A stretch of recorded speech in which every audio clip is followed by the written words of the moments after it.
You wanted the best. You've got the best podcast. The hottest podcast in the world.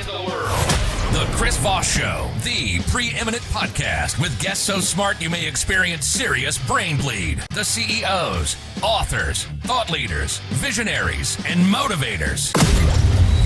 Get ready. Strap yourself in. Keep your hands, arms, and legs inside the vehicle at all times, because you're about to go on a monster education roller coaster with your brain.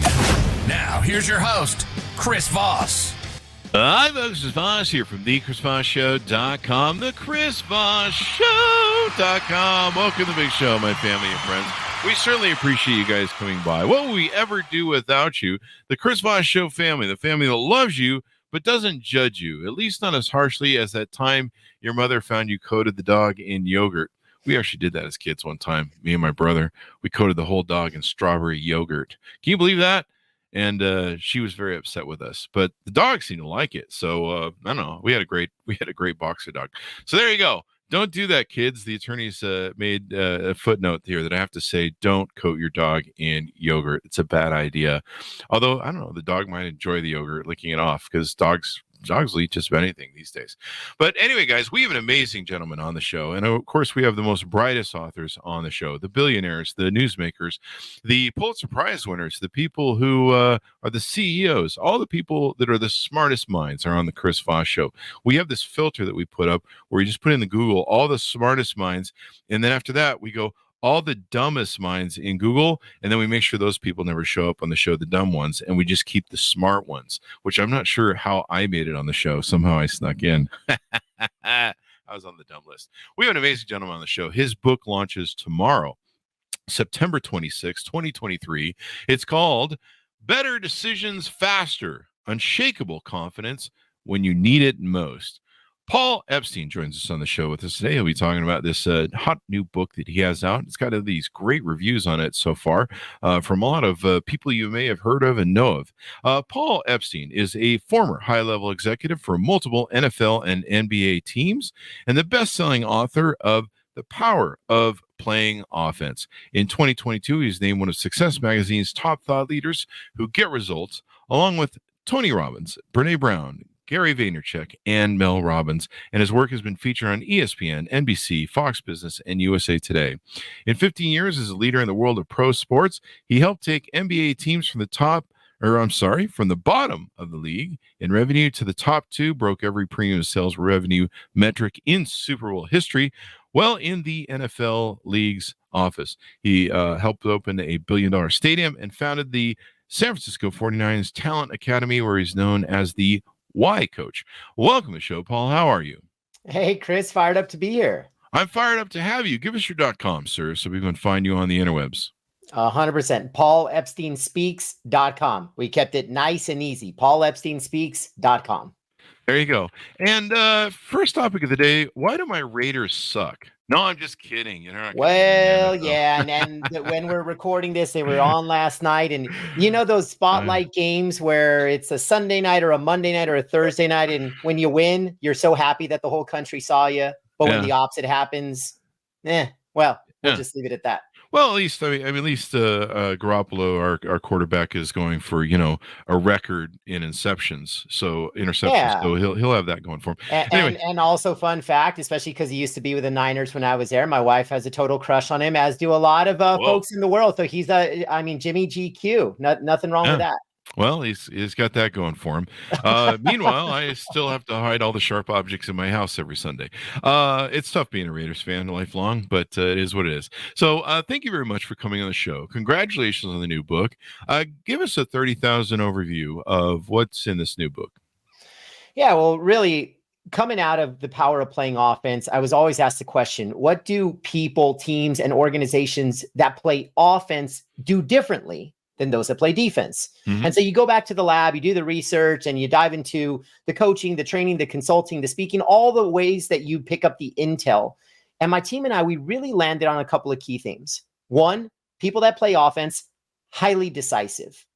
Two, because they're decisive, they embrace imperfect action. And then lastly, they don't fall victim to the silent killer, which is the worst decision of them all, indecision. And so this book was really written to solve for the problem of paralysis, which we've all at one point suffered. Many of us still do. We've all been indecisive, especially at some high stakes critical forks in the road. And if you're leading teams, things like decision fatigue and decision overwhelm, they're just real. And so fear is there, judgment is there, stress is there, anxiety is there. Like decision making, if you really think about it, Chris, you audit your history, you audit your past, and show me a person that makes high quality decisions. I'll show you a person that has a high quality life. And then the opposite is also true. And so when I realized, like, man, there's got to be a better way to make these decisions but there's no process, there's no system. Like some people are logical, some people are emotional, some people risk versus reward, but nobody has a consistent go-to process. And so when I realized that life is very simply a game of decisions, I can nail these things called decisions and be better at them, then I'm going to thrive and have a better life. Well, I didn't find a solution, so I decided to write it. There you go. Well, I need to read your book because I can't decide whether you're right or wrong. So I'll have to read it to find out. But to help me along with that decision as I procrastinated, what motivated you to write this book? Why did you find this as important to you and sharing with the world? Well, it goes back to everybody that I know, self included. We all want a higher quality life and we all want greater confidence. And for me, I mean, you mentioned the whole 15 years in the NFL and NBA. And yeah, I was the business guy, but rising from an entry to executive level, you're around a lot of high performers. You're around a lot of high achievers. And I solely was measuring success based on these external things, these accolades, these trophies, these awards, this recognition. And I found myself pretty near the top of the mountain in the sports industry. But then once I went to this retreat that changed my life, it was all about finding my why and my core values and connecting them to my decisions and actions. And really, it was this first opportunity of self-discovery that I had. And I was still in sports at the time. And once I found myself, I just had massive tension. I realized, like, I'm winning the outside game. My LinkedIn profile looks sexier by the day, week, and month. The whole world is saying bravo. Then why didn't I feel so great on the inside? And when I realized, like, man, I think there's an opportunity for me to be happier, more fulfilled, inject more purpose in my day-to-day, drive more impact. So all these things that I knew I wanted, but it was really kind of this wound that God opened up that once I found myself, I realized I have to dive into this head first. And I was struggling to make the decision, which was about identity. And here's what I'll share with you, Chris. When you work in a sexy space like sports, a lot of folks, and look, former athletes deal with this, folks that get out of the military might deal with this. Like, you kind of form your identity based on this space that you've been, especially when it's a really big, sexy place. But then you leave it, or you consider leaving it, and you question, like, who would I be without this? Like, am I forever just going to be the sports guy? And that kind of makes you freeze. And so I had paralysis with one of the bigger decisions in my life, which is when I realized that sports may not be my forever ladder to climb, but I was hesitant to make the decision. And when I eventually took the Jerry Maguire leap, I unpacked the process that I went through to take that Jerry Maguire leap. And as I started to coach a very similar process for more than just career leaps, but I took the process and I shared it with others, and it was working, and it was working, and it was scaling, and it was being shared, and then it was being proven. And so years after you kind of find the proof in the pudding, you're like, I think I've cracked the code on how to make better decisions faster. That's what ultimately leads to the book. But it started with a place of tension for me when I had to decide, should I leave sports or not? There you go. That whole thing of like making a new turn and going someplace different. So the book is billed as making better decisions faster. I should get that accurate. Why is it important to make decisions fast? And I think it's probably obvious, but feel free to throw in why it's good to make the best decisions or better decisions faster. Yeah, so I'll go in order there. Let's unpack faster. And here's an important distinction. Faster does not mean fast. It means faster than you would have without this playbook. So as an example, I didn't take my massive career pivot and leap overnight. It took me 9 months.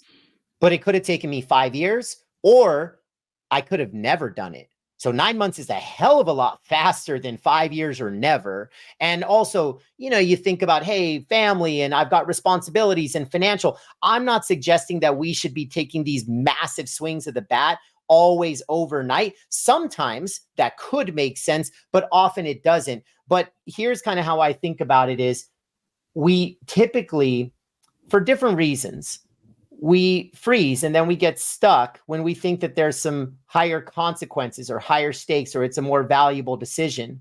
And the bigger the decision, the bigger we think the downside of making the wrong decision is. That's how we fall into this vicious trap of indecision. So for me, faster is just a byproduct of moving through decisions and being decisive.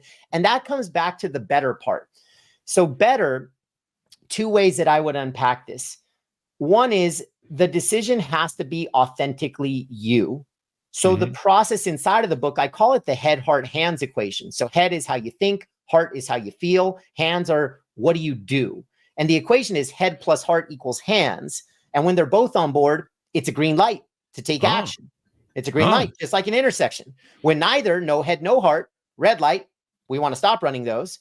And then the playbook was really written to transform the right yellows, which is when either head or heart are on board, into greens. Like that's the big promise. That's the big payoff.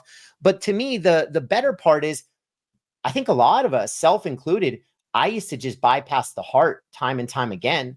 And then I realized some of the best decisions I ever made were when I truly, truly did tap into what is the truth? What am I authentically feeling right now? I don't give a damn what other people think. This is about me. This is my terms. This is my life. And what should I be doing? And that's how I unfroze myself, is often I truly just had to dig into the heart. But maybe the last point I'll make on this with the better is, Chris, you and I, we have a default setting, right? Some of us are very heavy logical. Some of us are very emotional. Like I came from the sales world. No trivia question here. What do most sales folks over-index in? We are very emotional creatures. Okay. Yeah. Like that's just kind of how we're born and bred and wired. Okay. You go into a room full of engineers, very different situation. A lot of logic going on, a lot of analysis going on. This is not head or heart equals hands. This is head plus heart equals hands. So it basically forces you to unexpose your blind spot. So for an emotional guy like me, I got to do the logic check. For a logical person, it forces them to do the emotion, the heart check. So those are just a few unique ways on how I feel there's a better way to make decisions, because now we don't have those blind spots. And when we don't have blind spots, we're more confident at the most critical forks in the road. There you go. And so does that lead to the unshakable confidence that you pitch in the book? 100%. Yeah, I think confidence, the formula I have for that is, it goes back to the retreat that changed my life. When I put my values in action, that's what took me from a life of inconsistent confidence to unshakable confidence. When I started to connect who I am to how I showed up, that's confidence. Because you think about a formula here for all of our listeners to remember. Confidence equals values times action. And the multiplication is how consistently you do it. So it's this compounding effect, right? So confidence equals values times action. Show me a person that takes consistent action on their values. I will show you a confident person, period, point blank. And I know this to be true because it's the process I went through. And prior, my old life, when I wasn't always confident, it's because I didn't even know what my core values were. So I was just very inconsistent with my decisions and my actions. But once I had that clarity, which to me, Better Decisions Faster is as much a masterclass on clarity on who you are, how you want to show up, where you're going, how to get there. And once you dial in that clarity, well, consistent clarity will lead to consistent confidence. And that's one of the promises of the book. There you go. And you talk about several different things in the book, pretty much with any sort of decision you need to make in your life: strategy, decisions, job, deals, teams, financial, time spent, relationship. Pretty much any decision you want to make in your life, you can utilize this book to help you achieve the best decision faster. Yeah, think about in a financial space, we often hear the term portfolio. So what's my investment portfolio? And usually you say, all right, spread out your eggs in different baskets. And that's how we think of the word portfolio. I think we also have a decision portfolio, which is all the different areas of life, especially those of higher value where we make decisions. So you just named a handful. I could go through a gauntlet. You could say some are business related, like a strategy. In the entrepreneurial space, you could say, what product or service are we going to bring to the market? If you lead a team of people, who do I hire? Who do I fire? Who do I promote? Massive decisions. When it comes to health, the stuff you're putting in your body, your exercise plan, your habits, your rituals, your routines, all decisions. Financial, do I invest or do I pass? In my career, is this the right ladder or not? Relationship, right person, wrong person, right company, wrong company, right boss, wrong boss. Like, I mean, these are decisions. Like, I never thought of decisions as like they are the foundation of almost any single aspect of the portfolio of our life. And so again, you ask why write a book, Better Decisions Faster. I genuinely feel that if decision making can become your competitive advantage, then you can't lose. Definitely. I mean, if I like the aspect of having your heart and mind involved. There's a lot of things that I've done or made decisions on that I'm just like, I just really don't care about this. I'm not emotionally into this. I don't really care. And I like making sure there's that balance there. Just using the heart plus you use the equation head plus heart equals hands. Equation. Does combining those two just give you double validation on the decision you're making, basically, by using your head and your heart? Yeah, it makes sure that you're aligned, right? Especially if it's a green light. I mean, that's the beauty of the 2 checkpoints. So again, you want to decide whether to use your hands, whether to take action. So there's 2 checkpoints, head and heart. The questions are: head, do I think it's a good idea? Heart, do I feel it's a good idea? And when they're both on board, or when neither is on board, that's a pretty obvious thing. Like for me, after you read the book, you're going to be able to identify greens and reds pretty easily. Like I think they kind of jump off the page. This is kind of a hell yes or a hell no. But that in between, that yellow, I call that the messy middle. And that really is why folks need the playbook. Greens and reds, you could hear this interview and say, all right, Paul, I got it. I can run with greens. I can run with reds. Cool.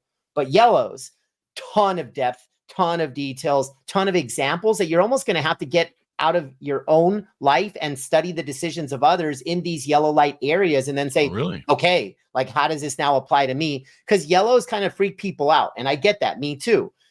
So you want to study how other folks navigate yellows and then eventually conquer yellows. And then, so here's a good example, because there's a good yellow and a bad yellow. All right. So the good yellow, actually, let's go in reverse order. Let's start with the bad news first, right? That's what everybody always asks for. So here's the bad yellow. The bad is when only your head is on board. Here's why. And then I'll give an example. Unlike your head that I think can change over time, you can think differently next week, next month, next year. Like your mindset can evolve. It can shift. When's the last time your heart changed? Your heart kind of knows what it knows. There's a truth or there's not. It's authentic to you or it's not. So if I know my heart's not going to be any different in a week, a month, a year, then I'm lying to myself if I think that it is. So this yellow is never going to become a green. Here's a good example. I used to lead massive sales organizations. And just like in any performance-based industry, sometimes your highest producers can be a little tough to manage. Yeah, definitely. You know, like they got a thing. And part of that is why they're so good and talented. And in my case, they sell a lot of widgets. But man, like sometimes in the locker room, they don't always play nice in the sandbox. So using that as an example, your head says, keep them because you want to keep the production. But your heart knows they're not a keeper. And then you keep them. And 1 year, 2 years, 3 years, now toxic to teammates, you're losing good people. Other people on the recruiting trails are like, I don't know if I want to work there because we're incentivizing and rewarding the bad behavior. And now you have engagement problems. So a lot of team and cultural issues stem from hanging on to the wrong yellow lights. There you go. The wrong yellow lights. But the opposite, when your head is in and your heart is not, I should say, sorry, when your heart is in and your head is not, that to me is one that you want to stay in the fight. And I've got some very personal examples that have transformed my life there, but that's the good yellow, when your heart is in. There you go. And being able to determine the difference between those two is important, because like I say, I've had some great salespeople, but they're so toxic and so competitive. I mean, they're just really highly competitive people, but sometimes they can be so toxic. They don't really support your team. They try and destroy other people on the team rather than build them out. In fact, I'm thinking of a quarterback the Raiders got a long time ago that was supposed to be a #1 draft pick, and he just walked around the sidelines telling people how rich he was and how he'd got a Rolls Royce. And do you have a Rolls Royce? No, I do. And literally was just a complete bad decision. Yeah, a good example of someone who's not a good team player. In the book, you cite that the average adult makes 35,000 decisions in a day. I'm gonna have to go take a nap thinking about that. So a nap and a cocktail. Yeah, nap and a cocktail. That's 35,000 decisions. I'm tired already, man. I'm only halfway through the day.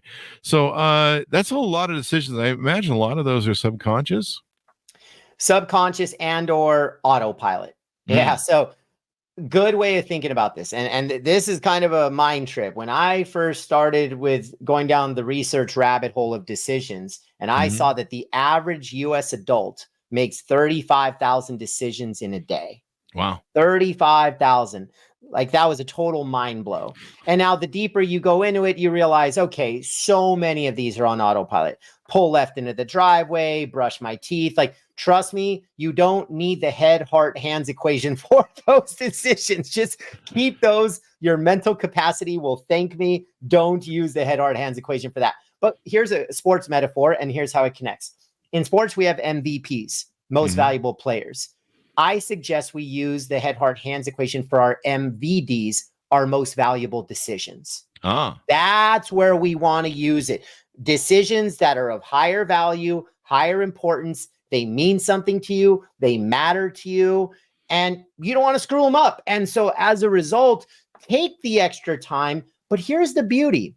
If this head, heart, hands equation leads to a green light, a yellow light, or a red light, you'll know within seconds which light it is. So part of better decisions faster, I don't get you always to the finish line, because if somebody says, oh, am I with the right person? Please, like, we're not trying to make decisions in 5 seconds there. But what we are trying to identify is it a green relationship, a yellow relationship, or a red relationship? And if you could know that within a matter of seconds or minutes, that's powerful. And that gives you more confidence to just process it and eventually make decisions and take actions. But the green, yellow, red just gives you a nice, healthy framework to process it through.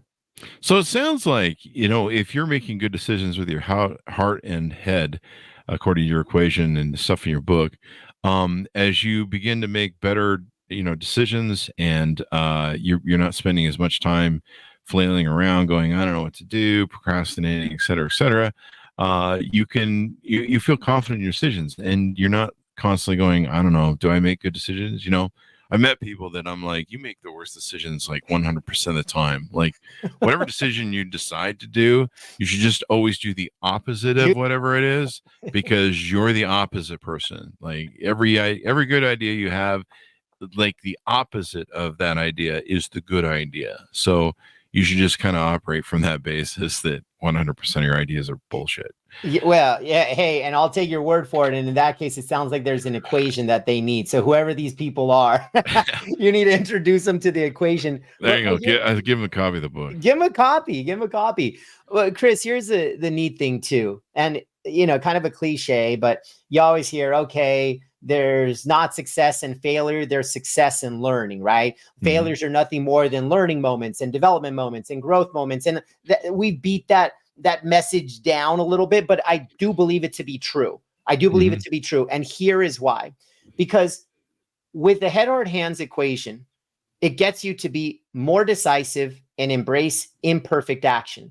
So even me, I don't claim that I make 100% of the best decisions. What I do claim is I am highly decisive, and I'm not concerned about the outcome.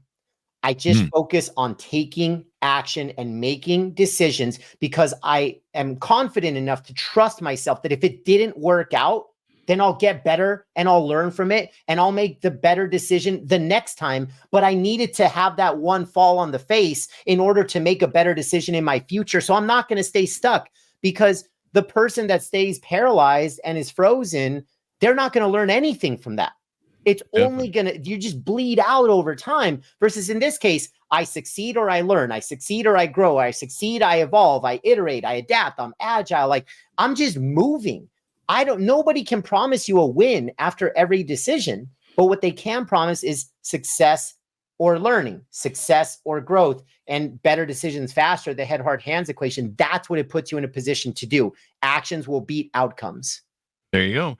And not every decision, even if you utilize the tools that you espouse in your book, may work out. If you're dealing with people, you can't control other people, right? 100%. And so, but at least you can say, hey, I made the best decision I could with the tools that I had. And if that person doesn't want to, deceive me, or doesn't want to comply, or whatever the case may be, or sometimes things change. I've had a business partner for 13 years, and one day you wake up and find out you're in a whole different situation. They've changed their mind. I've had the Yoko Ono effect with partners, where a girlfriend gets in their head and, oh, you don't need to be, you can go do your own thing. And that doesn't work out for them.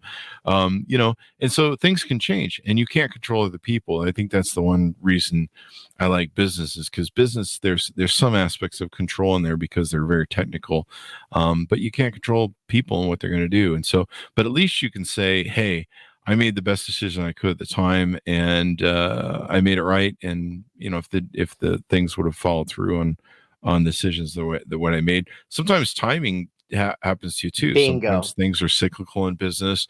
Sometimes there's, I had a lot of companies in 2008 came along with the housing crisis. Mm-hmm. Yeah. And so, not everything you control, but at least you made the best decision you could to get there. And a lot of times, if you make the best decisions and you make them fast, you have a better opportunity to be agile and get those things done. Like, I have a lot of people I've talked about on the show where I'll meet them and I'll be like, hey, Chris, I'm going to be like you. I'm going to start my own company. I'm like, great, do it.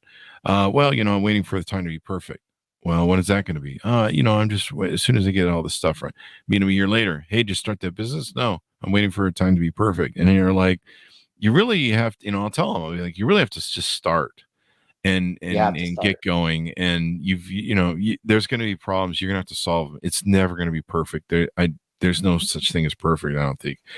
And, they meet them years later and they're still waffling, and they probably need your book as well.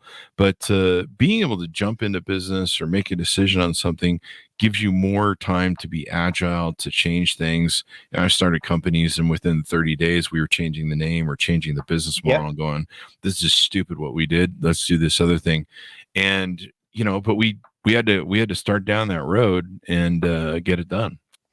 Yeah. And, here's the cool thing, Chris, is not every decision, to your point, is going to lead to a green light. And sometimes it is timing. I actually just went through a really tough decision recently having to do with my consultancy. And this was a good yellow, by the way. My heart loves every person in the consultancy.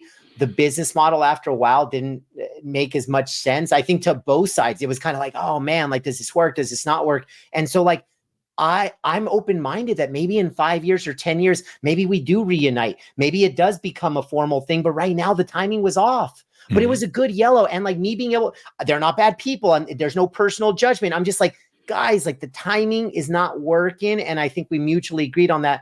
But also let me share another quick example too of just making a decision.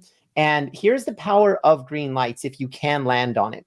All right. So a little thing happened in March of 2020. We all know what I'm talking about. And not too far before that, I bet on myself to go full-time as a keynote speaker. Before that, I had been speaking for a long time as a part of the sports industry, but now chips in the middle of the table. I'm all in. It was a green freaking light, head and heart. Hell yes.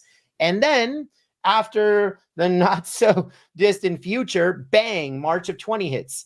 The events business, the human gathering business, gone. Yeah. Gone. And so because I was a hell yes green light into becoming a speaker and pursuing my passion and calling, and I felt great purpose in the work, and I believe in the impact there, it made me more resilient.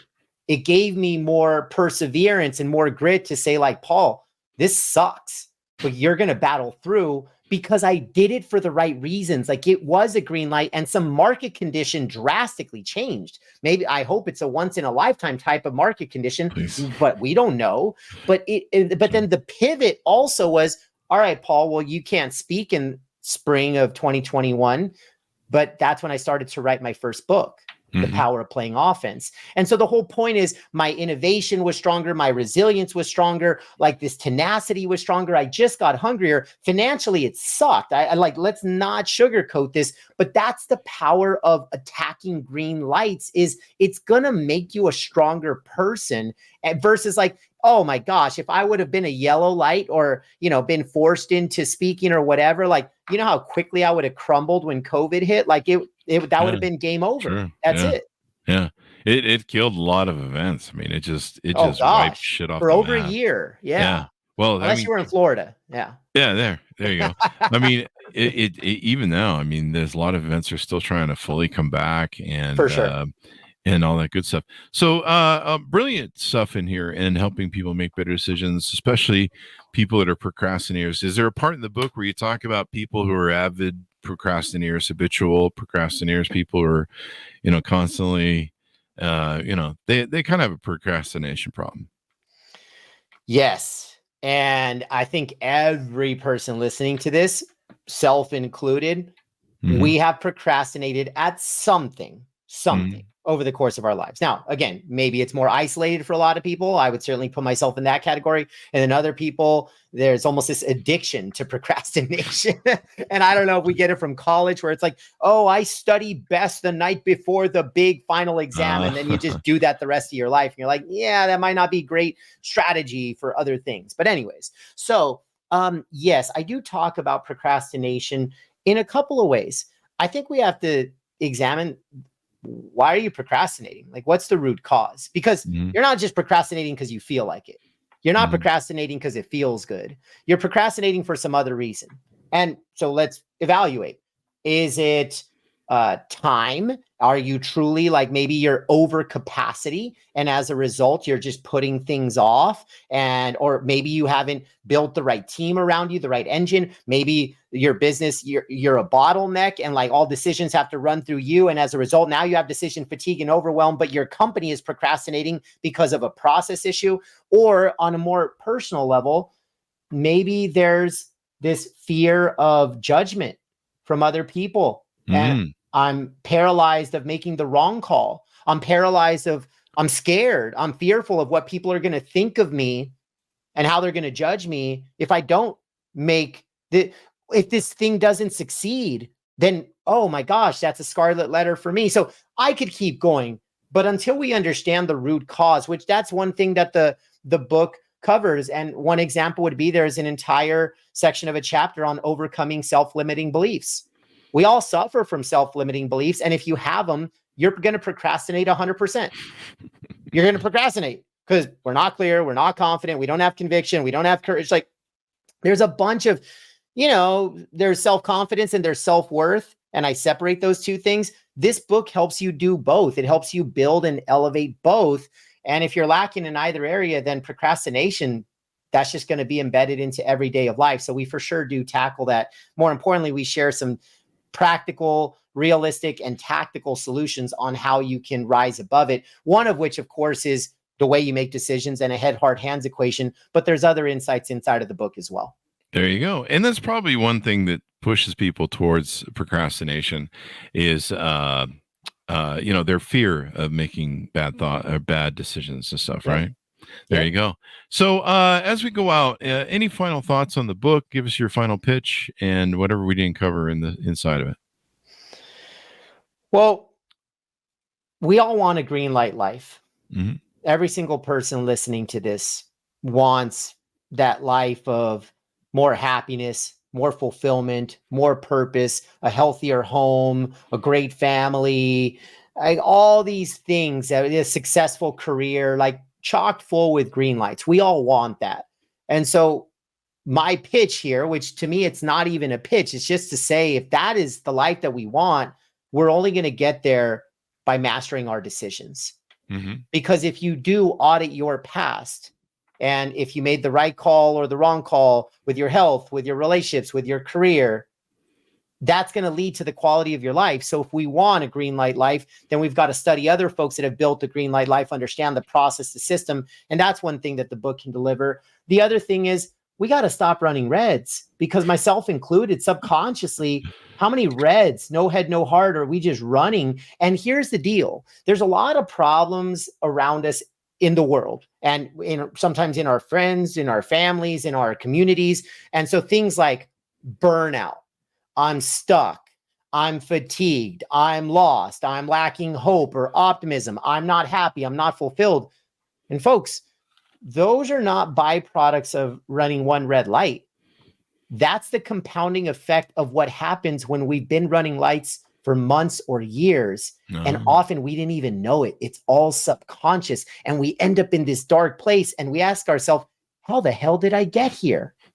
And so the book is equal parts seize and attack and build and attract more green lights into your life. Now that you're aware, stop running red. And finally, we have a playbook for how to conquer and navigate the messy middle of yellow. Because if you can identify the right yellow lights and turn those into greens, it can absolutely transform your life. For me, it's made me a better dad. It's made me a better husband. It's made me a better business leader, entrepreneur, friend, you name it. I have become a better person because of adopting this playbook. And I believe that the same is possible for everybody that installs it. There you go.